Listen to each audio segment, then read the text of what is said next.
তো আজকে আমাদের 2026 সালের ডাব্লিউবিপি কেপি পরীক্ষার প্রাচীন ভারতের ইতিহাসের 6 নম্বর ক্লাস। আজকের এই ক্লাসে আমরা সম্পূর্ণ গুপ্ত সাম্রাজ্য আলোচনা করব। গুপ্ত সাম্রাজ্যের প্রতিষ্ঠাতা, গুপ্ত সাম্রাজ্যের যে সমস্ত গুরুত্বপূর্ণ শাসকগণ ছিলেন তাদের কিন্তু সম্পূর্ণ ডিটেলস আজকে আমরা আলোচনা করব। এর আগের ক্লাসে কিন্তু আমরা মৌর্যোত্তর সাম্রাজ্য মানে মৌর্য বংশের পরবর্তীতে এবং গুপ্ত সাম্রাজ্যের আগে যে সমস্ত বংশগুলো ছিল সেগুলো আলোচনা করেছি। তোমরা কিন্তু অবশ্যই আগে আমরা 5টা ক্লাস দিয়েছি, তোমরা সেই ক্লাসগুলো অবশ্যই দেখে আসো, কারণ পরপর তোমরা দেখলে তোমাদের কিন্তু বুঝতে সুবিধা হবে। আর ভূগোলেরও কিন্তু আমরা অনেক ক্লাস দিয়ে দিয়েছি। ভারতের ভূগোলটা আমাদের প্রায় শেষ হয়ে গেছে, আর 2-1টা ক্লাস বাকি রয়েছে, সেটাও আমি দিয়ে দেবো, তাহলে কিন্তু সম্পূর্ণটা হয়ে যাবে। তারপরে আমরা এমসিকিউ প্র্যাকটিস করব। ধীরে ধীরে কিন্তু আমরা এই ইতিহাসের প্রাচীন ভারতটা শেষ হবে, তারপরে আমাদের মধ্য ভারত, আধুনিক ভারত, এগুলো কিন্তু আমরা ধীরে ধীরে শেষ করে দেবো। এবং আমরা প্রত্যেকটা যখন ভাগ শেষ হবে এবং তারপরে আমরা এমসিকিউ কিন্তু প্যারালালি আমরা আলোচনা করতে থাকবো, যাতে তোমাদের প্র্যাকটিসটা কিন্তু সাইড বাই সাইড হতে থাকে। ঠিক আছে, তো আজকে আমাদের আলোচনা থাকছে গুপ্ত সাম্রাজ্য, সম্পূর্ণ আলোচনা করব। তোমরা যারা ক্লাসে নতুন, তোমরা কিন্তু অবশ্যই আমাদের আগের ক্লাসগুলো দেখে আসো এবং বুঝতে পারবে ক্লাসগুলো কতটা গুরুত্বপূর্ণ। আর তোমরা অবশ্যই কিন্তু চ্যানেলটাকে ফলো করে রাখো।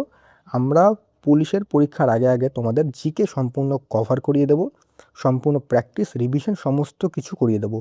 জিকের জন্য তোমাদের অন্তত অন্য কোনো চ্যানেলে যেতে হবে না, তোমরা একটা চ্যানেলে সব কিছু পেয়ে যাবে। তোমরা অন্যান্য চ্যানেল ফলো করতে পারো, সেখানে দেখবে শুধুমাত্র কয়েকটা প্রশ্ন, টপ 30 প্রশ্ন, মানে সেরা 30টা প্রশ্ন, সেরা 20টা প্রশ্ন এভাবে করাচ্ছে। সেভাবে করলে কিন্তু কোনো সময় তোমরা পাস করতে পারবে না। ঠিক আছে, পেইড ব্যাচ আমি জানি না তাদের, কিন্তু ফ্রিতে তারা কিন্তু একদম এখান থেকে কটা নিচ্ছে, ওখান থেকে কটা, মানে কোনো একদম সিরিয়াল ওয়াইজ ক্লাস হচ্ছে না। সেভাবে করলে কিন্তু হবে না, যে কোনো জিনিসই কিন্তু ধাপে ধাপে এগোতে হবে। যে কোনো জিনিসে তোমরা কিন্তু অর্গানাইজড ওয়েতে তোমাদের কিন্তু পড়তে হবে। আজকে এখান থেকে প্রশ্ন করলাম, কালকে ওখান থেকে করলাম, এভাবে কিন্তু শেষও হবে না, তোমরা বুঝতে পারবে না যে কোথা থেকে প্রশ্ন আসে। ঠিক আছে, আর আমাদের ক্লাসগুলো কিন্তু একদম এক্সাম ওরিয়েন্টেড, মানে পরীক্ষায় যেখান থেকে প্রশ্ন দেয় সেগুলোই কিন্তু এখানে করানো হয়, একদম কিন্তু এদিক ওদিকের প্রশ্ন করানো হয় না। ঠিক আছে, তো শুরু করছি আজকের ক্লাস। তোমরা ক্লাসটা সম্পূর্ণ দেখো এবং শেষে কিন্তু অবশ্যই কমেন্ট করবে যে ক্লাসটা কেমন লেগেছে। আর অবশ্যই কিন্তু প্রথমে বলবো চ্যানেলটাকে ফলো করে রাখো, জিকের জন্য কিন্তু এমন কন্টেন্ট অন্য জায়গায় পাবে না। যাই হোক, শুরু করছি, বেশি আর কথা বাড়াবো না। দেখো, গুপ্ত সাম্রাজ্য দেখো, মৌর্য সাম্রাজ্যের পতনের দীর্ঘকাল পর গুপ্তরা উত্তর ভারতে একটি বিশাল সাম্রাজ্য প্রতিষ্ঠা করেন। এই যুগকে ভারতের স্বর্ণযুগ বলা হয়। দেখো, কেন স্বর্ণযুগ বলা হয় একবার প্রথমে বলে দিই তোমাদের। এই যুগে শিল্প, সাহিত্য, বিজ্ঞান, গণিত এবং জ্যোতির্বিদ্যায় অতপূর্ব উন্নতি হয়েছিল। কালিদাস, আর্যভট্ট, বরাহমিহির, এদের মতো বিখ্যাত ব্যক্তিরা এই যুগেরই ছিল, এই জন্য একে কিন্তু স্বর্ণযুগ বলা হয়, ভারতের ইতিহাসের স্বর্ণযুগ। সময়কাল কী ছিল? 275 খ্রিস্টাব্দ থেকে 550 খ্রিস্টাব্দ। প্রতিষ্ঠাতা কে ছিল গুপ্ত সাম্রাজ্যের? শ্রীগুপ্ত। রাজধানী কোথায় ছিল? পাটলিপুত্রতে। রাজকীয় প্রতীক কী ছিল? গরুর, বিষ্ণুর বাহন। ধর্ম কী ছিল তাদের মূলত?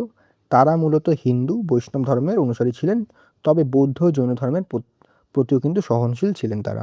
সরকারি ভাষা কী ছিল তাদের? সংস্কৃত। এই যুগে সংস্কৃত সাহিত্যের চরম উন্নতি ঘটে। ঠিক আছে, তো এটা কিন্তু বেসিক, এখান থেকে প্রশ্ন দেবেই। ঠিক আছে, তারপরে দেখো আমরা একে একে আমরা গুপ্ত যুগে যে সমস্ত গুরুত্বপূর্ণ শাসকগণ আছে তাদের আলোচনা করছি। প্রথমেই আসে চন্দ্রগুপ্ত মৌর্য। এই চন্দ্রগুপ্ত মৌর্য বলছে, আগের ক্লাসে মৌর্য বলতে বলতে বলতে মৌর্য চলে এসছে। প্রথম হচ্ছে কি আমাদের প্রথম চন্দ্রগুপ্ত। ঠিক আছে, প্রথম চন্দ্রগুপ্ত, তিনি ছিলেন গুপ্ত বংশের প্রতিষ্ঠাতা শ্রীগুপ্তের নাতি এবং ঘটোৎকচ গুপ্তের পুত্র। প্রথমে হচ্ছে শ্রীগুপ্ত, তারপর হচ্ছে ঘটোৎকচ, তারপরে প্রথম চন্দ্রগুপ্ত।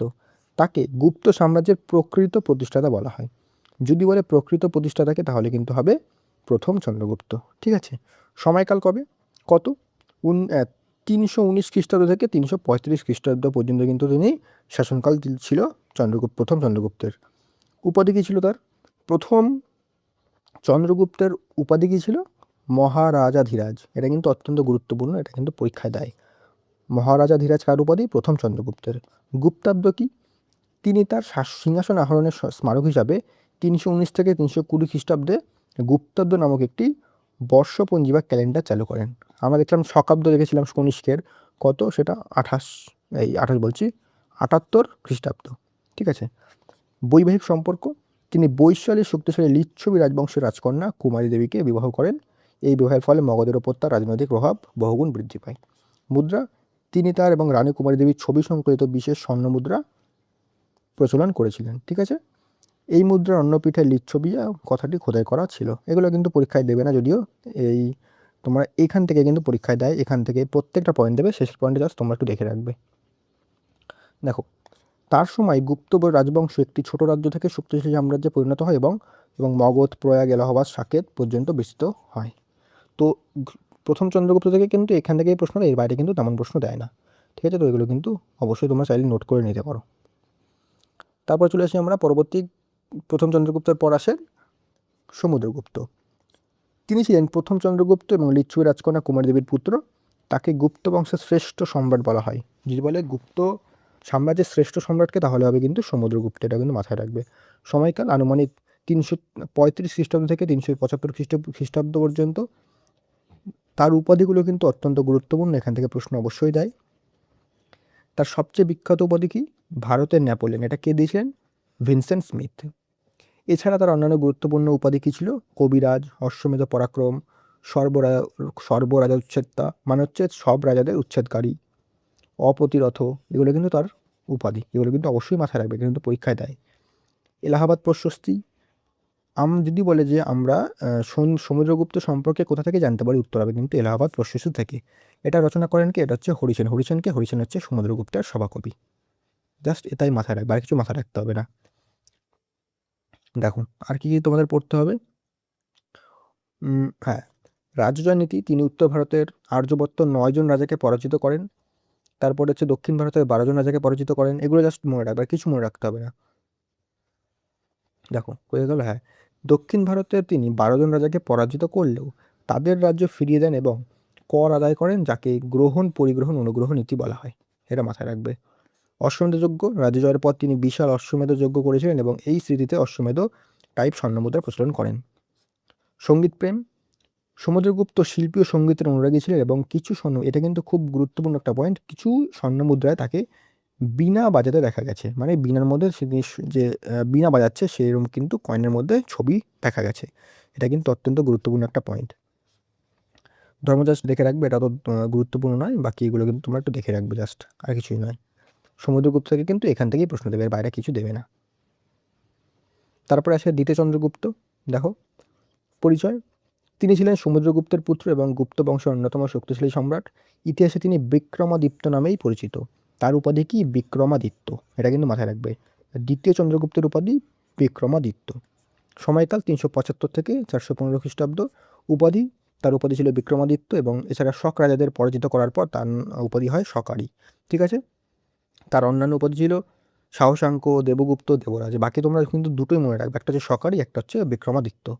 প্রথম চন্দ্রগুপ্ত হচ্ছে মহারাজা ধীরাজ। পরবর্তী সমুদ্রগুপ্তের হচ্ছে আমরা দেখলাম ভারতের নেপোলিয়ান, তারপরে কবিরাজ। দ্বিতীয় চন্দ্রগুপ্তের বিক্রমাদিত্য, শকারী, এগুলো কিন্তু প্রত্যেকটা গুরুত্বপূর্ণ। শক বিজয়, তিনি পশ্চিম ভারতের শেষ শক রাজা তৃতীয় রুদ্রসিংহকে পরাজিত এবং হত্যা করে ভারতের শক শাসনের অবসান ঘটান। এই জয়ের স্মারক হিসাবে তিনি কি? প্রথম গুপ্ত রাজা হিসাবে রৌপ্য মুদ্রা বা রূপার টাকা প্রচলন করেন। এটা কিন্তু মাথায় রাখবে। ফাহিয়েন, এটা কিন্তু অত্যন্ত গুরুত্বপূর্ণ। ফাহিয়েন তার রাজত্বকালেই প্রথম চীনা পরিব্রাজক ফাহিয়েন তার ভারতে এসেছিল। মানে যদি বলে প্রথম পর্যটক, চীনা পর্যটক কে? উত্তর ফাহিয়েন। কোথায় এসেছিল? ভারতে। মানে ভারতে কার রাজত্বকালে এসেছিল? উত্তর হবে কিন্তু দ্বিতীয় চন্দ্রগুপ্তের আমলে। ঠিক আছে, এটা কিন্তু মাথায় রাখবে। আর ফাহিনের বইয়ের নাম কি? ফো কুয়ো কি। ঠিক আছে, প্রত্যেকটা পয়েন্ট এখানে গুরুত্বপূর্ণ। দেখো, এক সেকেন্ড। হ্যাঁ, নবরত্ন, তার রাজসভায় 9 জন পণ্ডিত বা নবরত্ন দ্বারা অলঙ্কৃত ছিল। তাদের মধ্যে প্রধান ছিলেন কে কে? কালিদাস, অমরসিংহ, বরাহমিহির, ধন্বন্তরী। ঠিক আছে। মেহরলি লৌহস্তম্ভ, আমরা যদি বলি যে আমরা যেমন দেখলাম যে সমুদ্রগুপ্ত সম্পর্কে আমরা জানতে পারি এলাহাবাদ প্রশস্তি থেকে। আর যদি বলে যে দ্বিতীয় চন্দ্রগুপ্তের সম্বন্ধে আমরা কোথা থেকে জানতে পারি, তাহলে কিন্তু সেটা হবে মেহরলি লৌহস্তম্ভ। ঠিক আছে, আয়রন পিলার, এটাকে মাথায় রাখবে। দিল্লির কুতুব মিনারের কাছে অবস্থিত মেহরলি লৌহস্তম্ভটি মেহরলি আয়রন পিলার তার সময় ছিল নির্মিত বলে মনে করা হয়। কয়েক হাজার বছর পার হলেও এই স্তম্ভ কিন্তু আজও মরচে ধরেনি। এটা অনেকে হয়তো ছবি দেখেছো। রাজধানী তো দেখলাম আমরা যে পাটলিপুত্র, তবে প্রশাসনিক সুবিধার জন্য তিনি উজ্জয়নকে তার দ্বিতীয় রাজধানী হিসেবে গড়ে তুলেছিলেন। এটাও কিন্তু পরীক্ষার জন্য গুরুত্বপূর্ণ, বাকি তোমরা দেখে রাখবে। ঠিক আছে, তো এগুলো ছিল দ্বিতীয় চন্দ্রগুপ্ত। তারপর চলে আসি প্রথম কুমারগুপ্ত। তিনি ছিলেন দ্বিতীয় চন্দ্রগুপ্ত এবং রানী ধ্রুবদেবীর পুত্র। তার শাসনকালে গুপ্ত সাম্রাজ্য শান্তি ও সমৃদ্ধির যুগ হিসেবে পরিচিত ছিল। আনুমানিক হচ্ছে 415 থেকে 455 খ্রিস্টাব্দ পর্যন্ত। উপাধি ছিল কি তার? মহেন্দ্রাদিত্য। দেখো, মেন হচ্ছে তোমাদের উপাধিগুলো পড়তে হবে, শাসনকালটা কত ছিল সেটা পড়তে হবে, এগুলোই কিন্তু মেন। তার সবচেয়ে বিখ্যাত উপাধি ছিল হচ্ছে মহেন্দ্রাদিত্য। এছাড়া তার অন্যান্য উপাধি ছিল হচ্ছে শ্রী মহেন্দ্র, অশ্বমেধ মহেন্দ্র, ঠিক আছে, এগুলো কিন্তু মাথায় রাখবে। নালন্দা বিশ্ববিদ্যালয়, এটা কিন্তু অত্যন্ত গুরুত্বপূর্ণ। তার রাজত্বের সবচেয়ে বড় কৃতিত্ব হলো বিহারের বিশ্ববিখ্যাত নালন্দা বিশ্ববিদ্যালয় প্রতিষ্ঠা করা। নালন্দা বিশ্ববিদ্যালয়কে প্রতিষ্ঠা করেন উত্তর প্রথম কুমারগুপ্ত, ঠিক আছে। এক সেকেন্ড, হ্যাঁ, তিনি হিন্দু দেবতা কার্তিকেয় বা কার্তিকের পরম ভক্ত ছিলেন। এটা জাস্ট মাথায় রাখবে, আর কিছুই না। বাকিগুলো এগুলো তোমাদের আর দেখতে হবে না, বাকিগুলো জাস্ট দেখে রাখবে। বাকি এখান থেকে এগুলোই কিন্তু গুরুত্বপূর্ণ। কুমারগুপ্ত থেকে এর দিকে বেশি প্রশ্ন দেয় না, ঠিক আছে। তারপরে স্কন্দগুপ্ত, খুব গুরুত্বপূর্ণ। তিনি ছিলেন প্রথম কুমারগুপ্তের পুত্র এবং গুপ্ত বংশের শেষ শক্তিশালী সম্রাট। তার শাসনকাল ছিল চরম সংকটের মধ্যে দিয়েও বীরত্বপূর্ণ। সময়কাল কত? 455 থেকে 467 খ্রিস্টাব্দ। তার উপাধি কী ছিল? তার উপাধিও কিন্তু ছিল বিক্রমাদিত্য, এবং আরও অন্যান্য উপাধি ছিল ক্রমাদিত্য, দেবরাজ, শত্রুপম। এগুলো কিন্তু জাস্ট দেখে রাখবে, মেন হচ্ছে তোমাদের এইটাই দেবে, ঠিক আছে। এটা কিন্তু অত্যন্ত গুরুত্বপূর্ণ। তারপরে হুন আক্রমণ প্রতিহত। মধ্য এশিয়া থেকে আসা দুর্ধর্ষ হুন উপজাতিকে তিনি অত্যন্ত বীরত্বের সাথে পরাজিত করেন এবং ভারতকে এক বড় বিপদের হাত থেকে রক্ষা করে। এই যে তিনি হুন আক্রমণ প্রতিরোধ করেছিলেন, এর জন্য কিন্তু তাকে ভারতের রক্ষাকারী বলে অভিহিত করা হয়, ঠিক আছে, এটা কিন্তু মাথায় রাখবে। ভিতারি শিলালিপি, উত্তরপ্রদেশের গাজীপুরে অবস্থিত এই লিপি থেকে স্কন্দগুপ্তের হুন বিজয় এবং তার রাজত্ব বিভিন্ন গুরুত্বপূর্ণ তথ্য জানা যায়। তো এই যে লিপিগুলো আছে, কার কোন লিপি থেকে কার সম্পর্কে জানা যায়, সেগুলো কিন্তু প্রত্যেকটা গুরুত্বপূর্ণ, এগুলো মাথায় রাখবে। জুনাগড় শিলালিপি, তার রাজত্বকালেও গুজরাটের সুদর্শন হ্রদ ব্যাপক বৃষ্টিতে ভেঙে গিয়েছিল এবং তিনি তার শাসনকর্তা পর্ণদত্তের পুত্র চক্রপালিতের মাধ্যমে নিজের রাজকোষের অর্থ ব্যয় করে এটি পুনরায় সংস্কার করেছিলেন, ঠিক আছে। বাকি তোমরা এগুলো মুদ্রাটা দেখে নেবে, ব্যাস। তারপর আমাদের একটা দেখতে হবে কি, দ্বিতীয় চন্দ্রগুপ্তের নবরত্ন সম্পর্কে আমাদের একটু জানতে হবে। কালিদাস, তিনি ছিলেন একজন নবরত্নের মধ্যে শ্রেষ্ঠ। তিনি একধারে মহাকবি এবং অন্যধারে নাট্যকার ছিলেন। তার বিখ্যাত কাব্যগ্রন্থ কি? রঘুবংশম, মেঘদূতম, অভিজ্ঞান শকুন্তলাম, বিক্রমোর্শিয়াম, এগুলো কিন্তু তোমাদের দেখতে হবে। বরাহমিহির, তিনি ছিলেন বিখ্যাত জ্যোতির্বিজ্ঞানী এবং গণিতবিদ। তার বিখ্যাত গ্রন্থ হচ্ছে পঞ্চসিদ্ধান্তিকা, বৃহৎ সংহিতা। অমর সিংহ, তিনি ছিলেন একজন প্রখ্যাত সংস্কৃত পণ্ডিত, অভিধানকার ছিলেন। তার রচিত বিখ্যাত সংস্কৃত অভিধানের নাম হচ্ছে অমরকোষ। ধন্বন্তরী, তাকে প্রাচীন ভারতের চিকিৎসা বিজ্ঞানের বা আয়ুর্বেদের প্রবাদ পুরুষ বলা হয়। তিনি ছিলেন সম্রাটের রাজবৈদ্য। খপনক, তিনি ছিলেন একজন জ্যোতিষশাস্ত্রী। শঙ্কু, তিনি ছিলেন একজন বিখ্যাত স্থপতি বা বাস্তুকারীর আর্কিটেক্ট ছিলেন তিনি। বেতাল ভট্ট, তিনি ছিলেন একজন জাদুকর এবং দার্শনিক। তিনি নীতি প্রদীপ নামক গ্রন্থ রচনা করেছিলেন। ঘটোৎকচ, তিনি একজন দক্ষ ভাস্কর এবং কবি ছিলেন। তারপরে হচ্ছে বড়রুচি, তিনি ছিলেন একজন বিখ্যাত ব্যাকরণবিদ এবং সংস্কৃত পণ্ডিত, ঠিক আছে। বাকি তোমাদের মেন তোমাদের এই যে শঙ্কু, খপনক, ধন্বন্তরী, অমরসিংহ, বরাহমিহির, কালিদাস, সেগুলো কিন্তু দেবে। এবার আমরা দেখে নিই আঞ্চলিক অ্যাডমিনিস্ট্রেটিভ ডিভিশন দেখে নিই। দেখো, সাম্রাজ্যকে যে গুপ্ত সাম্রাজ্য ছিল সেটাকে কিন্তু শাসনের সুবিধার্থে কয়েকটি ভাগে ভাগ করা হয়েছিল। ভুক্তি সাম্রাজ্য কয়েকটি প্রদেশে বিভক্ত ছিল, যাকে বলা হতো ভুক্তি। এর শাসনকর্তা ছিল কি? উপারিক, মানে হেড ছিল উপারিক। বিষয়, ভুক্তিগুলো আবার কয়েকটি জেলায় বিভক্ত ছিল, যাকে বলা হতো বিষয়। এর প্রধানকে বলা হতো বিষপতি। গ্রাম, শাসন কার্যের সর্বনিম্ন একক ছিল গ্রাম। গ্রামের প্রধানকে বলা হতো গ্রামিক, ঠিক আছে। এগুলো কিন্তু মাথায় রাখবে, মানে কতগুলো গ্রাম নিয়ে তৈরি হতো বিষ নিয়ে কিন্তু তৈরি হতো ভুক্তি, ঠিক আছে। এগুলো কিন্তু মাথায় রাখবে। তারপরে যে গুপ্তযুগের বিভিন্ন কর দেখে নিই আমরা। ভাগ, এটি ছিল প্রধান ভূমি রাজস্ব কর। উৎপাদিত শস্যের 1/6 কিন্তু রাজাকে দিতে হতো। ভোগ, প্রজারা রাজাকে খুশি করার জন্য শ্রদ্ধাস্বরূপ যে ফুল, ফল, কাঠ বিনামূল্যে উপহার করতো তাকে কিন্তু ভোগ বলা হতো। কর, এটি ছিল পর্যায়ক্রমিক কর, যা গ্রামবাসীর ওপর নির্দিষ্ট সময়ের অন্তর ধার্য করা হতো।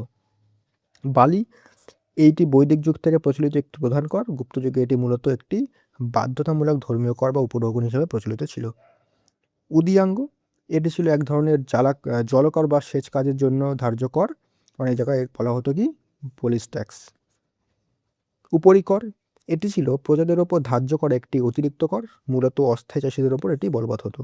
হিরণ্য, যারা শস্যের বদলে সরাসরি নগদ টাকায় কর দিত তাকে কিন্তু সেই করকে বলা হতো হিরণ্য। শুল্ক, বাণিজ্য কেনাবেচার ওপর যে কর নেওয়া হতো তাকে কিন্তু শুল্ক বলা হতো। বৃষ্টি, এটি ছিল বিনামূল্যে বাধ্যতামূলক শ্রম, প্রজারা করের বদলে রাজকীয় কাজে বিনা পারিশ্রমিক দিয়ে কাজ করত। এই হলো আমাদের বিভিন্ন কর। এবার আমাদের যে গুপ্ত সাম্রাজ্যের যে বিভিন্ন যে অফিসার তাদের নাম কিন্তু জানতে হবে এবং তারা কোন বিভাগে ছিল সেগুলো কিন্তু আমাদের জানতে হবে। দেখো, মহাসন্ধি বিগ্রহ যুদ্ধ শান্তি বিষয়ক মন্ত্রী ছিলেন। মহা বলাধিকৃত সেনাবাহিনীর প্রধান সেনাপতি। মহাদণ্ডনায়ক বিচার বিভাগের প্রধান ও প্রধান বিচারপতি। কুমারামাত্য ছিল উচ্চপদস্থ কর্মচারী। উপারিক ছিল হচ্ছে ভুক্তি বা প্রদেশের শাসনকর্তা। বিশপতি ছিল বিশ ও জেলা প্রধানের প্রশাসনিক কর্মকর্তা। তারপরে হচ্ছে গ্রামিক, গ্রামের প্রধান, প্রশাসনের যে সর্বনিম্ন স্তর সেখানে গ্রামের প্রধান। গ্রামিক একটু আগেই বললাম। মহা অশ্বপতি অশ্বরোহী সেনাবাহিনীর প্রধান। মহাপিলপতি হস্তবাহিনীর প্রধান। অক্ষপটল ধিকৃত মহাফেজখানার রক্ষক এবং সরকারি নথি বা সরকারি নথিপত্র রক্ষাকারী, মানে মহাফেজখানার যে রক্ষক তার যে অফিসার সেটার নাম ছিল কি অক্ষপটল ধিকৃত, সরকারি নথিপত্র রক্ষা করত তিনি। ঠিক আছে, তারপরে হচ্ছে শল্কিক, শুল্ক বা কর আদায়কারী কর্মকর্তা। দণ্ডপাশিক, পুলিশ বিভাগের প্রধান কর্মকর্তা। তো এগুলো কিন্তু পরীক্ষায় কিন্তু মাঝে মাঝে দেয়, তো এগুলো কিন্তু একটু দেখে রাখবে। ঠিক আছে, তো এই ছিল আমাদের সম্পূর্ণ গুপ্ত সাম্রাজ্য। এরপরে আমরা গুপ্তোত্তর যে সাম্রাজ্যগুলো আছে, মানে গুপ্ত যুগের পরবর্তীকালে যে সমস্ত সাম্রাজ্য, যেমন হচ্ছে পুষ্যবতী সাম্রাজ্য, এগুলো কিন্তু পরবর্তী ক্লাসে আলোচনা করব। তো আজকের জন্য ক্লাসটা এতটাই রাখলাম। সম্পূর্ণ গুপ্ত যুগটা তোমাদের আলোচনা করে দিলাম এবং যেই পয়েন্টগুলো সব থেকে বেশি গুরুত্বপূর্ণ যেখান থেকে প্রশ্ন দেয় সেগুলো কিন্তু আমি আলোচনা করেছি। তো আজকের জন্য এতটাই রাখলাম, দেখা হচ্ছে নেক্সট ক্লাসে।